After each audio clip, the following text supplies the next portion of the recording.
So tell me in the comments, who do you think Jake should box next? If you think his next fight will actually be against Nate Diaz, or if you think Jake Paul will ever man up and fight me. He won't. He won't. I beat his brother up in front of him. But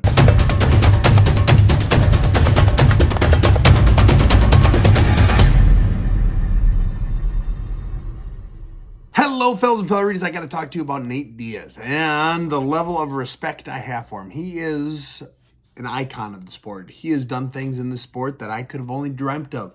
He has created a fan base that is on par with anyone. He doesn't have to work the rest of his life just because of the amount of respect and stardom he has from his UFC tenure. His brother Nick is the same way. His brother Nick he's fought once in the last 6 or 7 years, and he doesn't have to if he doesn't want to. They have an incredible school, they have an incredible work ethic, and they're very talented fighters. Now, with all that being said, this video is about knocking Nate Diaz. I first had this thought when he was fighting Leon Edwards. Leon Edwards beat the tar out of him, beat him up for 4.5 rounds. He was going to town. Nate had nothing. And then Nate caught him. Boom, round 5. Did drop him, didn't finish him, but he came close to it. He came in, boom, caught him. The rest of the round, it was the most dominant part of the fight going from either side, was the end of round 5, Nate versus Leon Edwards. And now at the end of the fight, Nate lost, as we all knew. He said what he's going to say, and the audience, the crowd, the world came by and said, oh man, if he only had another 10 seconds, if he only had another 15 seconds. I mean, it was his fight. I can't believe Leon Edwards would go down like that. Nate Diaz is just the greatest ever been. And the narrative of the fight changed. It went from a dominant performance by Leon Edwards to how Nate Diaz should have won, could have won. I can't believe he didn't win. We need to change the rules. There needs to be more things done. I'm telling you, the rule set is the rule set. You have 15 or 25 minutes within a rule set to finish the opponent, to win the fight. And Nate didn't do it. Nate hasn't won many fights lately. I'm one to talk. Well, I did with my last one. But in the UFC, the end of my UFC tenure was, I was one of those guys. What I didn't do, what I've never done, and I'm starting to think it has had a huge impact on Nate's, and probably Nick, but Nate's career, is I don't wiggle when I fight. I don't put my hands down. I don't turn my back. I don't shake it off. And Nate does. Every fight I'm remembering, and he's had some really good ones. This is not knocking his skill set. He is an incredible fighter. He's the guy, like this whole podcast I'm doing now, I love Nate. Nate's great. He's great. He's incredibly talented. Because everyone comes at me, well, Sam, who are you to talk? He'd beat you up. Maybe he would. I'm not arguing that. He's an incredible fighter. But had he taken any of those fights just a little more seriously, he could have won. Maybe he did what he needed to, because now he doesn't have to fight. Now he's got such a strong fan base. Now the way he is in the ring, in the octagon, got him a fight with Jake Paul. And then he got in the ring with Jake Paul, and I was one of the guys that I thought Nate was going to win. I almost put a whole bunch of money on it, but my Bovada account I just emptied. Anyways, I was sure he was going to win, because I was sure Jake Paul was going to get tired, like he always does. And Jake, he didn't get tired. He went and he slowed down, but it was not a noticeable difference. He trained like he had to. Power to him. I still think he's a shitty boxer, but he lasted more than 4 rounds like he did in his last fight. And Nate was a human punching bag. He was.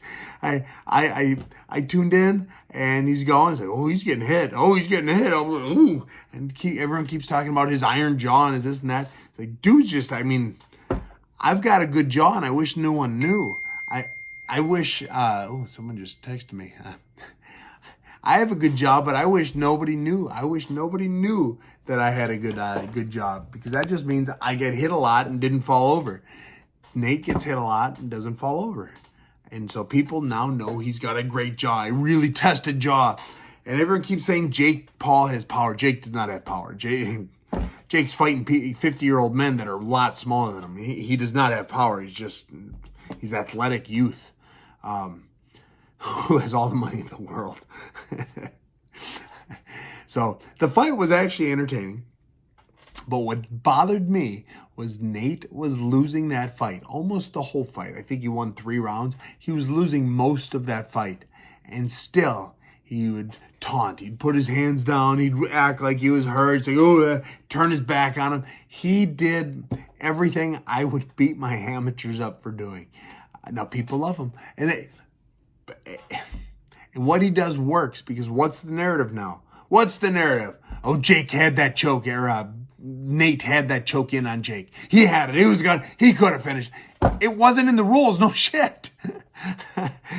Jake Paul was not worried about getting choked. Now, I think if the MMA fight does happen, and I don't think it will, but if it does, and I kind of hope it does, if it does, I think I'm still picking against Jake.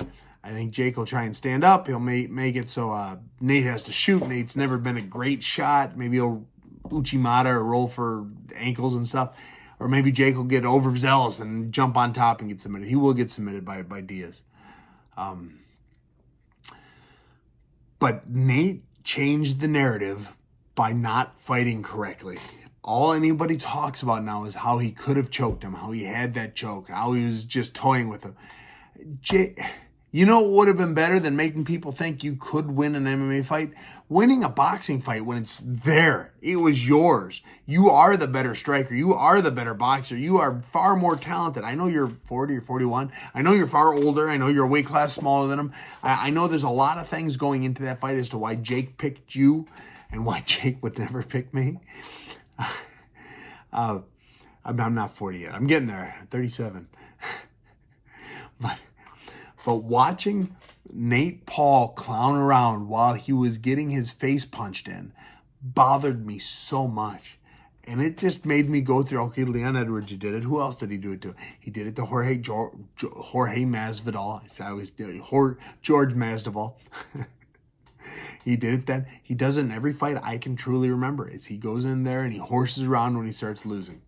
Instead of horsing around, bite down. Instead of waving your hands and wiggling, put your hands up, hit your opponent in the face. Far be it from me to tell Mr. Nate Diaz. And I respect him. He's an incredible fighter and all that. But he really bothered me with this one. He understood that it wasn't just a paycheck for him. He had MMA'dom on his shoulders. He was finally a legitimate, although smaller and older, opponent for Jake Paul. And he was going to do it. But instead, every interview, and this might not be true, but every interview they did, he seemed high. I mean, he seemed out of it. Like it was, I'm not with Jake when he says Nate's addictive, but good God, maybe he is. At this point, Nate doesn't have a good leg to stand on because he looked uncomfortable in every situation, every interview, everything. He'd get up and leave and walk around and he was twitching and fidgeting the whole time. I don't know if he has a problem. I'll pray for him. I hope he doesn't. And if he does, I hope he overcomes it. But he made it rough. He made it very difficult for me to stay a huge fan for him, although I am. He's still a lot of fun to watch. His post-fight press conference was fun.